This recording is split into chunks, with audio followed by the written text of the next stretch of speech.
Hello, all, and welcome to another installment of Informational Interviews with Seasoned Professionals as part of the Young Professionals Career Engagement Program sponsored by the BYU Management Society. Today, I'm pleased to be visiting with my good friend Alex Omole in Nairobi, Kenya. Alex is a wonderful man who I've worked with closely with our nonprofit, The Lord's Hands, that gives computers to BYU Pathway students, and he always gets things done. And so he's got great energy. A little bit about Alex briefly, and then you'll enjoy listening to him as I ask him a few questions about himself and his career. But Alex he's a business owner. He runs two companies. One's in technology related, one's research, and he's creating value for his customers. And so that's an important part that you'll sense as we speak with Alex today. So Alex, thank you for being here. I know you're busy. Thank you. And if you would, I'd like to ask you just a few questions. And the first one would be is, tell us about your career path and what you're doing now and how did you get there? Thank you, David. So, uh, like you mentioned, I currently run two companies, one that deals with research and the other one that deals with technology. First of all, I started off first with a technology company, which is a small company that deals with building websites and small applications. And this came in as a need when I came home from mission. So I was figuring out what to do. So I started by building up websites to uh, my relatives first. And then later on, one of my relatives introduced me to a friend who wanted a website, and so on and so forth. I ended up building so many websites, and they had a need of having someone who would host it for them. And since there were many companies that I had built websites for, I figured out that actually I can be able to make profit by doing the hosting on my own. So that is when the hosting company started off. And since then, we've been hosting many companies and also building websites. So that is how I first started the tech company. And then later on, we went into research, which we conduct oral genealogies in different countries of Africa by helping them to preserve their family history. We currently work with a very big team that is in different countries that we serve. That's beautiful. And one question, a follow-up question is, how long ago, how many years has it been since you started your technology company, started your first company? And also, what kind of obstacles have you encountered along the way? Okay, so we started the company in 2013. And so we've been working for the last 9 years. Well, I think one of the major challenges was finding clients, finding people that will be willing and ready to trust us and to work with us. And one of the ways we managed to overcome that challenge was by being consistent, being able to work hard and to be able to keep our word and ensure that when we say or when we promise a certain date, we ensure we keep our promise no matter what. And by being able to keep our promise and providing good services, that helped us to be able to gain more confidence. And through that, most of the clients which we have are actually referrals from one client to the other.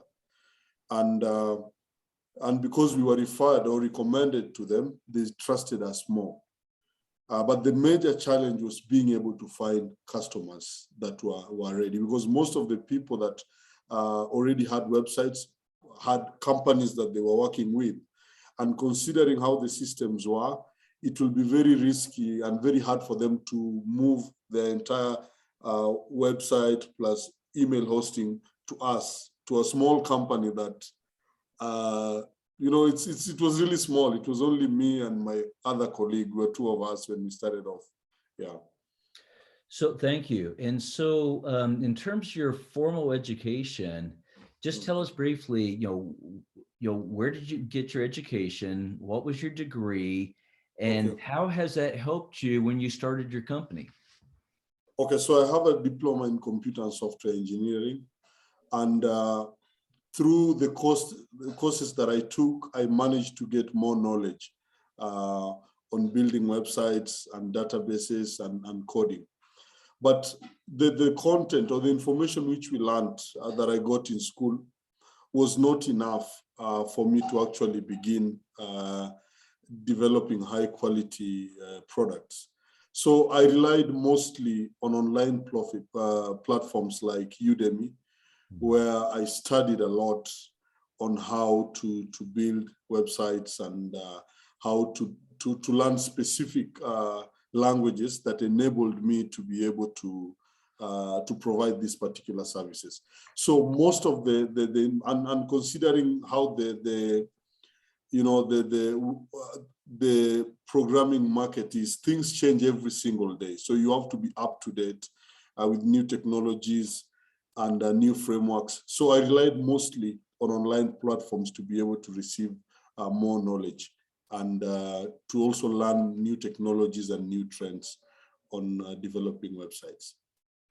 Thank you. So is it safe to say that your degree program created foundational knowledge for you, but realizing that was not enough because of dynamic change and just additional specifications and additional expertise needed, that's where you supplemented it by these online programs such as Udemy and others? Correct. Okay. Yeah, I mean, your degree can only give you the basics that you need. But even after that, because in the technology world, things change every single day. So what you learned 2 or 3 years ago cannot apply today.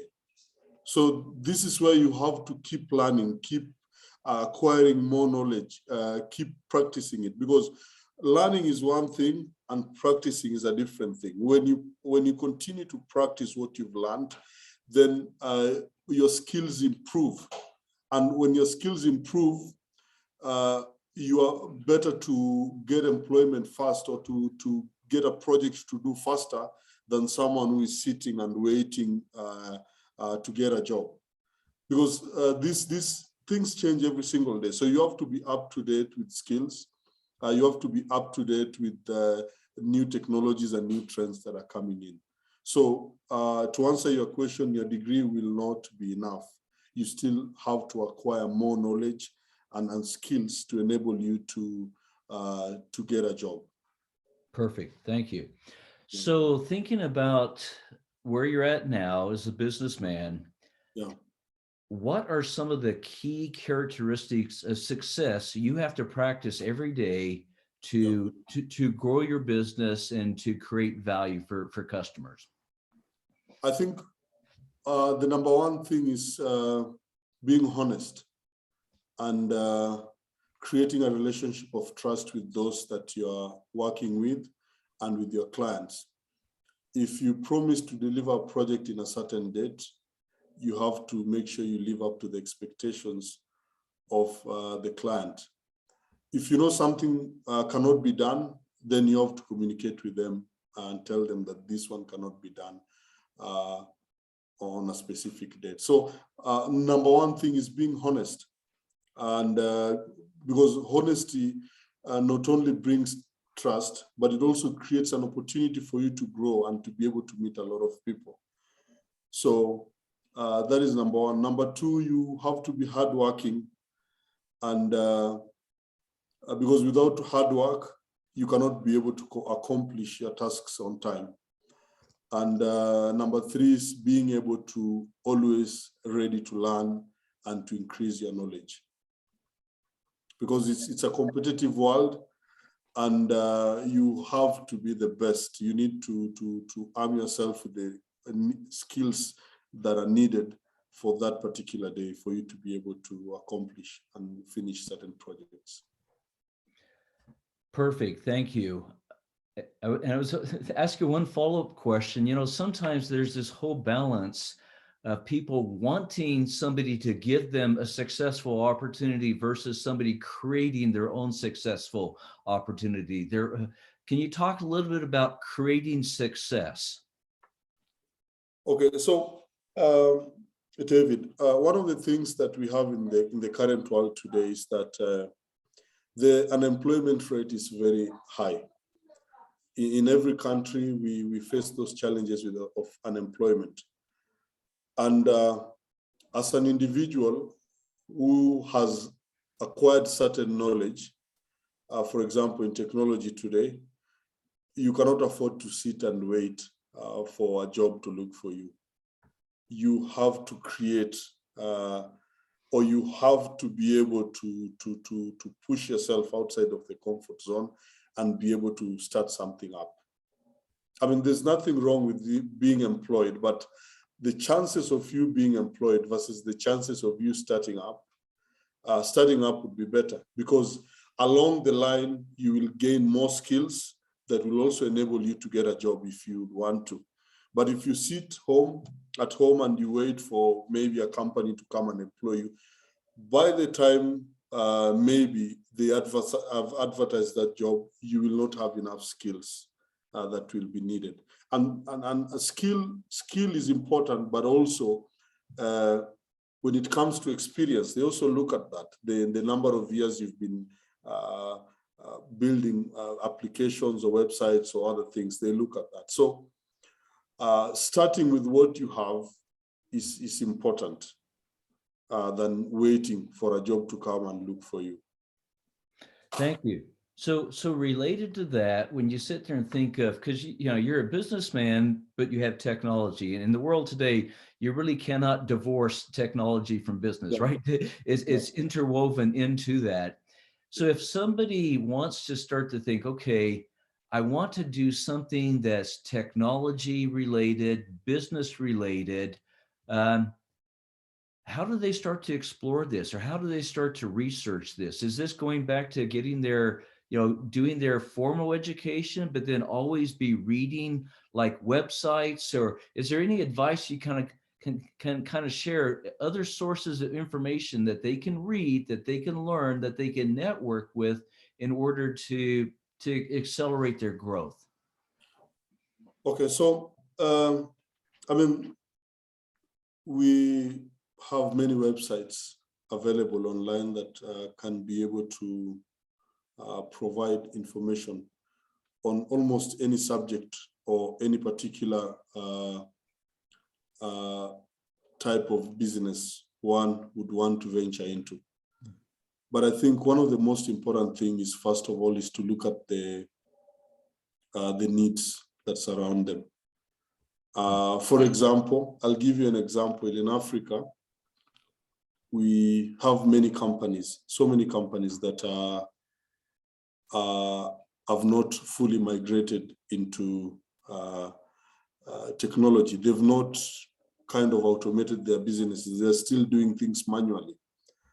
One can look into that, find the problem first, and then try to create a solution to that particular problem that will be able to fix the problem using technology. And one of those problems is the one that I've just mentioned, being able to assist small businesses to automate their services or to digitize their services, to stop using manual old ways of doing that. So number one item is to identify the problem. Number two is to do some research. And then number three is to see how they can be able to use technology to resolve that particular problem. So there are many websites, and setting up a business, you don't necessarily need to be able to learn how to code or to know how to code. And even if it's a big platform, you can't code it alone. You need more other people to assist in the project. So once you've identified the problem and you've done your research and you feel that this is something that can be done, then you can either hire people to be able to create the product for you, or you can be able to outsource it to a company that will assist in building the product that you can in turn be able to sell and resolve the problem that this particular group you're focusing on has. So there are many ways that this can be done. Okay. That's beautiful. The idea of identify the problem and then offer the solution, right? And so that's good. So you kind of alluded to, getting other people to help you. Can you talk a little bit about how to do effective networking, right? How do you go from being an army of one as Alex and get colleagues and other people, partners, relationships? How do you do that? Okay, so one of the things that I think we need to look at is, for example, in Pathway, when people start Pathway, there's all sorts of different individuals who'd want to venture into different disciplines or different degrees. So one of the things that I would say is to create friendship with individuals, because having a good network is very important. It's important than money, and this is something that you cannot buy. Once you have a good network and you've identified individuals that can be of help, to you. These are people that you need to keep close. These are people that you need to follow up on and to see how they're doing. Yes, you might have finished Pathway 2, 3, or 4 years ago, but trying to follow up and to see how individuals are doing or what they're up to can be one of the ways of finding people that can help you. For example, if you're starting a business and you need someone that is an accountant or someone that is a programmer, you can follow up and see maybe among those people that you attended classes with, who among them did programming and what are their skills? And are they willing to, or are they capable to actually build or assist you in what you want to do? And through that, you can actually be able to find people that can help you, because we are surrounded with all types of people that have all types of skills that can be of help to us. So these are the people that we need to run to and to discuss with them about our problems or our goals or what we want to achieve.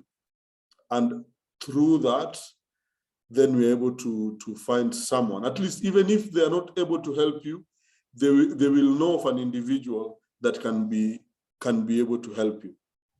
Or even if they don't have the skills, they will know of one person in their class that has those skills that will enable you to achieve whatever you want to achieve. So it's through the networking that we have. It's through the networking that we have. It's through the peer, the peer group discussions that we have. It's through the class discussions that we have online on our BYU platform, on our canvas, that we're able to meet people that can be of help to us. Alex, that's beautiful. The networking, the relationships within Pathway or other groups that people are associated with. And I wrote down something you said was really powerful. I think networking is more important than money, right? Yeah. And I think that's awesome.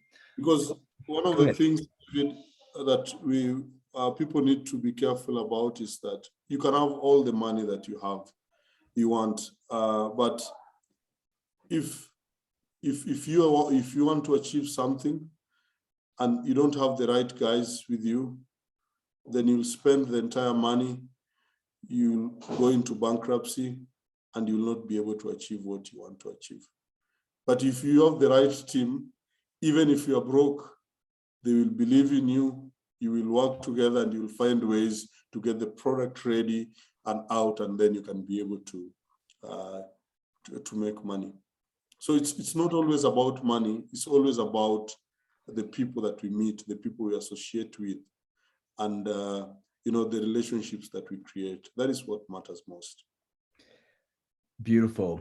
All right. Time goes quickly. I have one last question for you here, and that is, what other career advice comes to mind now that you would offer to young people in Africa of how they can propel themselves and how they can be successful. Okay. One of the things that I would say is that there are many challenges in Africa, and with those challenges, there lies so many opportunities. All of us cannot be employed, but most of us can be able to create an opportunity to employ many people. It's not easy. It's not a walk in the park. It's tough, and it requires a lot of faith. It requires a lot of hard work, but it is possible. So if an opportunity comes, if you have an idea of starting a shop, starting a business, whatever you want to do, just do some proper research in it and then move forward. Don't waste time, too much time writing things without implementing. The moment you begin, then you need to be able to move forward and press forward. And with it, it takes time for things to grow and to become better. But as you continue pushing and putting the right structures and having the right people around you to work with, then everything will be well, and you can be able to succeed. Thank you, Alex. This is an incredible, insightful conversation. I commend you for making these concepts easy to understand, and now for people to go pursue them. So we thank you. And to those who are watching this, we remind you, Alex spoke of taking advantage of education, whether it's through BYU Pathway or other sources, taking advantage of education, creating networks within that. And then also as part of the BYU Management Society, which offers this young professional career engagement program where you can learn about opportunities, or you can actually get a coach to kind of help you as you go forward. So I think he's outlined wonderful ways for success. I loved it where you said in Africa, there are many challenges, which means there's many opportunities to solve those challenges. So that's brilliant. So Alex, thank you. We'll let you get back to running a business and caring for a family, but we thank you for your time. Thank you. Bye-bye.